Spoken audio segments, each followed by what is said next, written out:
Hello food lovers, welcome to mama's food. నేను మీ స్వాతి. ఇంట్లో ఎప్పుడైనా అన్నం మిగిలిపోయినప్పుడు మార్నింగ్ బ్రేక్ఫాస్ట్ కింద ఏదో ఒకటి ప్రిపేర్ చేసుకొని తింటూ ఉంటాం కదా. ఈసారి అన్నం మిగిలిపోయినప్పుడు మాత్రం ఇలా గారెలు వేసుకోండి, చాలా టేస్టీగా ఉంటాయి. బాగుంటాయా లేదా అని అస్సలు ఆలోచించకండి, చాలా టేస్టీగా ఉంటాయి. ఇలా నేను చూపించిన విధంగా ఫాలో అయిపోండి. Let's start. ముందుగా ఒక మిక్సీ జార్ తీసుకొని అందులో ఉడికించిన అన్నాన్ని 3 కప్పుల వరకు వేసుకోవాలి. మీరు ప్రిపేర్ చేసుకోవడానికి ఈజీగా ఉంటుందని నేను ఇక్కడ కప్పు కొలతలతో చూపిస్తున్నానండి. మీరు ఈ విధంగా ఫాలో అయిపోవచ్చు. 3 కప్పుల అన్నానికి 3 టేబుల్ స్పూన్స్ వరకు పెరుగు వేసుకొని ఇలా గట్టిగా మిక్సీ పట్టుకోవాలి. పిండి కన్సిస్టెన్సీ పలచగా ఉన్న గారెలు ఆయిల్ పీల్చేస్తాయి కాబట్టి ఇలా గట్టిగానే ఉండాలి. ఇప్పుడు దీన్ని ఒక మిక్సింగ్ బౌల్లోకి తీసుకోవాలి. తర్వాత ఇందులో 3 టేబుల్ స్పూన్స్ వరకు బియ్యం పిండి, 3 టేబుల్ స్పూన్స్ ఉప్మా రవ్వ, ఒక పెద్ద సైజు ఆనియన్ని ఇలా సన్నగా కట్ చేసి వేసుకోవాలి.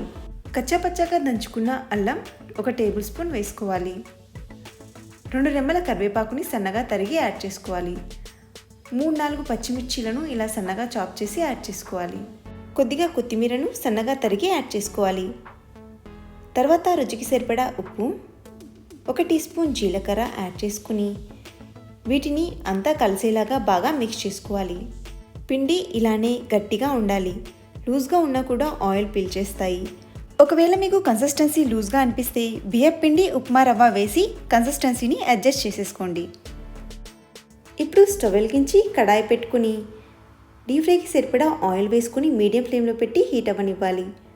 ఇప్పుడు గారెలు ఎలా ప్రిపేర్ చేయాలో చూసేద్దాం. చేతిని నీళ్ళతో తడుపుకుంటూ ఒక పిండి ముద్దను తీసుకొని రౌండ్ బౌల్లా చుట్టుకోవాలి. ఇప్పుడు ఈ పిండి ముద్దను అరచేతిలో పెట్టుకొని కొద్దిగా ప్రెస్ చేసుకోవాలి. చివర్లో ఏమైనా పగుళ్ళు వస్తే కొద్దిగా ప్రెస్ చేసి అడ్జస్ట్ చేయండి. ఇప్పుడు మధ్యలో కొద్దిగా హోల్ పెట్టి ఆయిల్లో వేసి డీప్ ఫ్రై చేసుకోవడమే. అంతే. పిండి గట్టిగా ఉంటుంది కాబట్టి గారెలు చేసుకోవడం కష్టంగా అనిపించదు. చాలా ఈజీగా ప్రిపేర్ చేయొచ్చు. ఆయిల్లో సరిపడినన్ని గారెలు వేసుకుని మీడియం ఫ్లేమ్ మీద ఈ గారెల్ని ఫ్రై చేసుకోవాలి. ఒకవైపు ఫ్రై అయిపోయిన తర్వాత మరొక వైపుకు తిప్పి 2 వైపులా లైట్ బ్రౌన్ కలర్కి టర్న్ అయ్యేంత వరకు ఫ్రై చేసుకోవాలి. ఇలా ఫ్రై అయిపోయిన తర్వాత వీటిని తీసి ఒక టిష్యూస్ ఉన్న ప్లేట్లోకి వేసుకోవాలి. ఇలానే మిగిలిన పిండినంతటిని కూడా గారెలా వేసుకుని ఫ్రై చేసుకోవాలి. మంట మీడియం ఫ్లేమ్లో ఉంచుకొని ఈ గారెలను ఫ్రై చేసుకోవాలి. హై ఫ్లేమ్లో పెట్టారంటే ఇవి తొందరగా కలర్ చేంజ్ అవుతాయి కానీ ఉడకవు. లో ఫ్లేమ్లో పెట్టారంటే ఆయిల్ బాగా పీల్చేసుకుంటాయి. కాబట్టి మీడియం ఫ్లేమ్లో పెట్టుకొని వీటిని ఫ్రై చేసుకోండి. ఈ టిప్స్ ఫాలో అవుతూ చేశారంటే గారెలు బయట లేయర్ బాగా క్రిస్పీగా, లోపల కొంచెం సాఫ్ట్గా, చాలా టేస్టీగా వస్తాయి.